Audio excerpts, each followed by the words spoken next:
Olá, amigos de Safras e Mercado. Sou o jornalista Alessandro Carvalho. Hoje é segunda-feira, dia 17 de julho. Estamos começando nosso clima na semana. Vamos falar sobre as tendências do clima para o Brasil e também falar dos Estados Unidos. O mercado de clima tem sido muito importante para a formação de preços na Bolsa de Chicago, por exemplo, soja, milho e trigo, e sempre determina os rumos do nosso agronegócio. Entre em safras.com.br, conheça a plataforma de Safras, peça uma demonstração gratuita, todas as informações, cotações, análises, nossa consultoria, agência de notícias, todas as informações estão por lá. E aqui no nosso canal no YouTube, inscreva-se, ative as notificações, deixe seu comentário, seu like. Todos os dias a gente tem um vídeo novo para vocês. Estou com nossa parceira da Rural Clima, a agrometeorologista Ludmila Camparotto. Muito bom dia, Ludmila. Bom dia, Alessandro. Bom dia a todos. Bom, vamos lá. Ludmila, vamos começar pelo Brasil. O que a gente tem aí de previsão para o clima para essa semana? Eu já te digo que aqui no Rio Grande do Sul, falo de Porto Alegre, está um dia lindo, mas gelado. Amanheceu um dia gelado nessa segunda-feira. O que a gente tem de previsão? Alessandro, e vai continuar assim, viu? Pelo menos essas duas próximas madrugadas, as temperaturas ficaram baixas, tanto as máximas quanto as mínimas. A gente tem risco aí para ocorrência até de algumas geadas, principalmente em áreas mais ao sul do Rio Grande do Sul, Bagé ali com temperaturas previstas em torno de 1 grau, região ali de Passo Fundo com 3 graus, ou seja, são duas madrugadas aí pela frente bastante frias, principalmente no Rio Grande do Sul. Agora Santa Catarina, Paraná até faz frio, ali sul do Paraguai, mas nada de risco aí para ocorrência de geadas que traga, né, um frio intenso aí, que traga alguma preocupação aos produtores. Até mesmo na região aqui do Sudeste, né, fez frio durante esse final de semana, mas nada intenso, né, então para áreas de cana, café, tem muita gente ainda preocupada, né, com frio intenso, mas sem risco nenhum aí para regiões canavieiras, cafeeiras, do Brasil aí ao longo desses próximos dias, né? De maneira geral, a gente vai ter um inverno um pouco mais quente, né? Não é um frio, não é um inverno tão intenso, com frio tão intenso, né? A gente tem entradas, claro, de massas de ar polar, mas nada muito intenso aí pela frente, tá? Tem a ver com o El Niño? É uma tendência normal? Esse aquecimento, Alessandro, a gente nem falando de El Niño, né? Mas só o fato das águas do Pacífico, do Atlântico também estarem mais aquecidas, a tendência é de que o inverno não seja tão rigoroso, né? A gente tem que ficar atento, sim, em anos de El Niño, as chances para geadas, por exemplo, diminuem no outono. Mas pode ser que a gente tenha alguma geada tardia. Não estou falando que vai ter, tá? Mas é um ponto aí para a gente ficar de olho, principalmente quando for, né, tiver na época de plantio de milho no sul, tudo, é um ponto para a gente ficar de olho, Última vida. tá? Bom, e o que a gente tem de indicação geral de clima para o Brasil nos próximos dias, Ludmila, no que diz respeito aí a chuvas, a passagem de uma nova frente fria, né? Eu sei É, que já disse que frio basicamente é para nós aqui no Rio Grande do Sul, mas o que tem de umidade para as outras, de modo geral? é. No Rio Grande do Sul, pode ser que chova agora nessa próxima quinta-feira, uma chuva muito fraca, de baixa intensidade.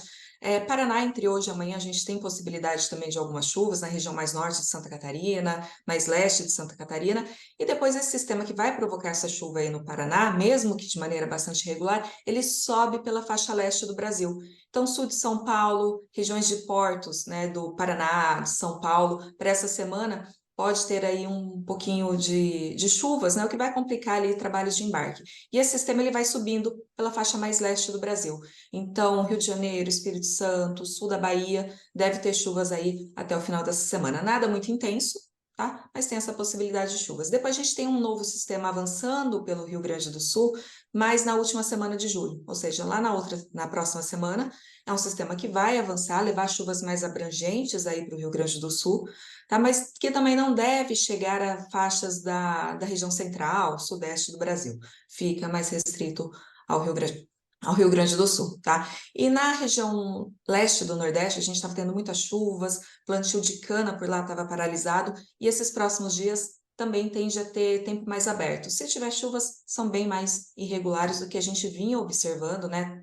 Foram chuvas que trouxe transtornos ali para a região de Alagoas, Sergipe, e agora essas chuvas por lá também diminuíram bastante, Em tá? linhas gerais, a Ludmila, tem alguma cultura em alguma região assim que o clima esteja preocupando mais no Brasil? Porque, pelo que a gente tem visto, tá melhor as condições de uma maneira geral aí Exato, exato, recentemente. Alessandro. Acho que nada que chame atenção, tá? A gente fica aí de olho nesse friozinho ali em agosto, setembro, né, por causa do trigo no sul, mas nada que venha chamar atenção aí, nada preocupante, E para o café, tá? por enquanto, nenhum risco de forma Não, nenhuma de não. frio Acho que mais intenso. nada. A colheita vem avançando, né? Vem avançando bem, porque a gente teve, assim, algumas chuvas no Sudeste já provocou algumas aberturas de botões florais de maneira muito É. pontual, né? A gente vê os botõezinhos já, então, assim, já formados. Com a colheita, a gente vê esses botões serem derrubados, né? Isso acontece em alguns pontos, mas nada que chame atenção, principalmente em relação a frio, Beleza. tá? Ludmila, vamos falar agora dos Estados Unidos, porque o mercado de clima, como a gente chama, tem pegado bastante no mercado de soja, de milho, de trigo, né? Exato. Recentes relatórios do Departamento Norte-Americano de Agricultura balançando, sacudindo o mercado, né? Com muitas surpresas. Tem todas as informações lá em safras.com.br. E te pergunto, Ludmila, o que que tem de indicação? O clima continua melhorando com mais umidade nas regiões que estavam precisando de umidade? Hoje tem relatório com as condições das lavouras. No final da tarde, o mercado está de olho se vão melhorar as condições das lavouras norte-americanas. Essa umidade continua a melhorar ou o que que temos? Continua, continua, Alessandro. Nós tivemos chuvas relativamente boas nesses últimos 7 dias, né? É claro que pontualmente uma região, né, uma área ou outra chove um pouquinho menos, mas de maneira geral a gente olha, por exemplo, os mapas que mostra aí o índice de desenvolvimento das lavouras, a qualidade, né, da saúde vegetal, digamos assim, e ela está realmente melhorando. Nós tivemos chuvas nesses últimos 7 dias, chuvas boas, uma região ou outra um pouquinho menos, e a gente tem previsões de chuvas ao longo desses próximos 10, 15 dias. É claro que uma semana chove melhor em uma região, outra semana chove melhor em outra, mas a gente tem então, uma boa condição de umidade e tem previsões de chuvas aí pela frente, né? As condições de Atlântico estão aquecidas, o que acaba favorecendo realmente a ocorrência dessas chuvas. Então, eu acho que as condições se mantêm razoáveis por lá, né? Não é uma condição extremamente favorável, mas estanca perdas e vem com uma condição aí razoável esses próximos dias. E, para os Estados Unidos, tu acredita então que daqui para frente, depois daqueles problemas que eles tiveram lá, né, nas últimas, dá para dizer nos últimos meses, mas até foi uma surpresa, porque no começo, eu lembro de conversar com o Marco, olha, tá tudo indicando que vai ser uma safra americana sem maiores problemas, mas aí teve problemas, condições deterioraram, né, e agora está É, melhorando. Tu enxergas realmente. uma continuidade, então, mais tranquila? Eu acredito que sim, Alessandro. A gente vinha com junho muito seco, né? A gente estava com uma condição. Imagina as duas costas dos Estados Unidos com águas frias.